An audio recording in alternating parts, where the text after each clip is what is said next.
Hi! Let's keep reading Pride and Prejudice by Jane Austen. Last time, everyone went to the Netherfield Park ball, but things didn't quite go according to plan. Elizabeth danced with Mr. Darcy, and Mrs. Bennet, Mary, and Mr. Collins all made tremendous fools of themselves. Let's keep reading and find out what happens next. Chapter 19. The next morning, after breakfast, Mr. Collins asks Mrs. Bennet if she can leave him and Elizabeth alone. Oh no. Is he going to ask her to marry him? Well, Elizabeth definitely thinks so, and she begs her mother to stay, saying, "He can have nothing to say to me that anybody need not hear."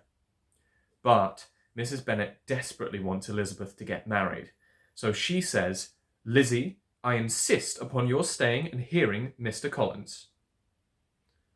She leaves Mr. Collins and Elizabeth alone together, and Mr. Collins begins his long, prepared speech, eventually getting to the point. "Almost as soon as I entered the house, I singled you out as the companion of my future life." Elizabeth wants to interrupt him, but finds him so ridiculous that she actually has to stop herself from laughing. So he carries on, saying that one of the reasons he wants to marry her is that "I am convinced that it will add very greatly to my happiness." His happiness? What about her happiness? Honestly, it's so frustrating that Elizabeth has to deal with this utter fool, don't you think? Anyway, Elizabeth at that point interrupts and says, basically, "Thanks, but no thanks." And then he says something even more ridiculous. "It is usual with young ladies to reject the addresses of the man whom they secretly mean to accept when he first applies for their favour. So, yes means yes, and no also means yes? How does that make sense?" Eventually, Elizabeth says one of my favourite lines in the whole book.